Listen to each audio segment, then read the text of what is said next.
আসসালামু আলাইকুম। আশা করি আপনারা ভালো আছেন। আলহামদুলিল্লাহ আমিও ভালো আছি। আর আমার কোয়েল পাখিগুলিও আলহামদুলিল্লাহ সুস্থ আছে। তো আলহামদুলিল্লাহ আমার কোয়েল পাখির ডিমের পার্সেন্টেজ অনেকটা বেড়ে গেছে। 48টা মুরগি আছে, সেখান থেকে আমি প্রতিনিয়ত 44 থেকে 43টা ডিম পাচ্ছি। 43টা বা 44টা এরকম কিছু একটা পাচ্ছি, যেটা 90%-এর উপরে ডিমের পার্সেন্টেজ। আর এই যে ডিমের কোয়ালিটিগুলোও খুব ভালো, এমন না যে ডিমের কোয়ালিটি খারাপ, ভালো বড় মানেরই আছে।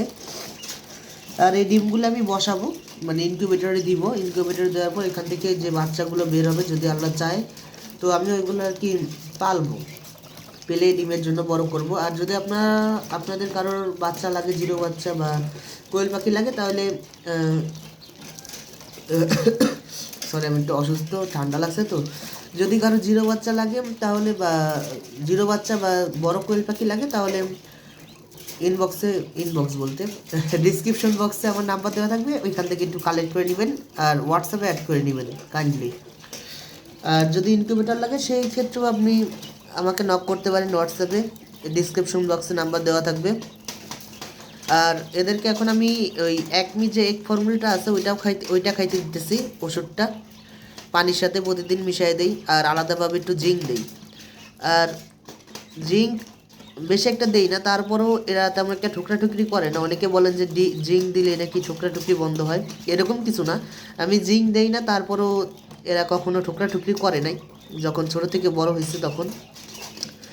আর আলহামদুলিল্লাহ আমার কোয়েল পাখিগুলো সবগুলাই সুস্থ আছে, আর সবগুলাই ফ্রেশ আছে, সবগুলাই ভালো মানের ডিম দিতেছে। ডিমেরও কিন্তু কোয়ালিটি থাকে, ভালো কোয়ালিটি থাকে, খারাপ কোয়ালিটি থাকে। আর এরা যে ডিমগুলো দিতেছে 90%ই আর কি ভালো মানেরই ডিম দিতেছে। 10% হয়তো এদিক ওদিক বা আমার উঠাইতে যা ডিম ভেঙে যায়, এরকম কিছু। ছোট ডিম তেমন একটা দেয় না, আর আমি পাইও না ছোট ডিম। আর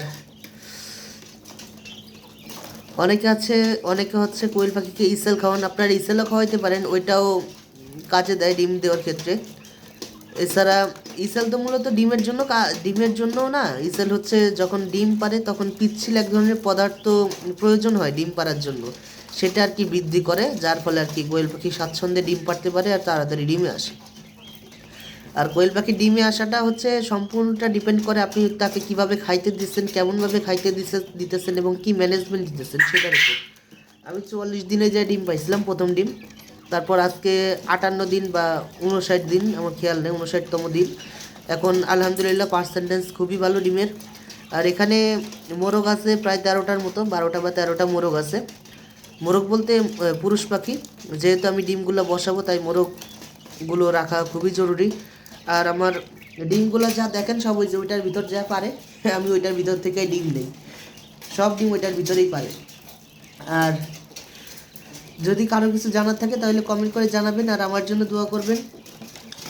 খুবই অসুস্থ আমি, মানে খুব বলতে একটু বেশি ঠান্ডা লাগছে। তো যাই হোক, যদি কিছু জানার থাকে কমেন্ট করেন, আমি ইনশাল্লাহ রিপ্লাই দিব। সবাই ভালো থাকবেন, আমার জন্য দোয়া করবেন, নিজেদের পাখির যত্ন নেবেন। আল্লাহ হাফিজ।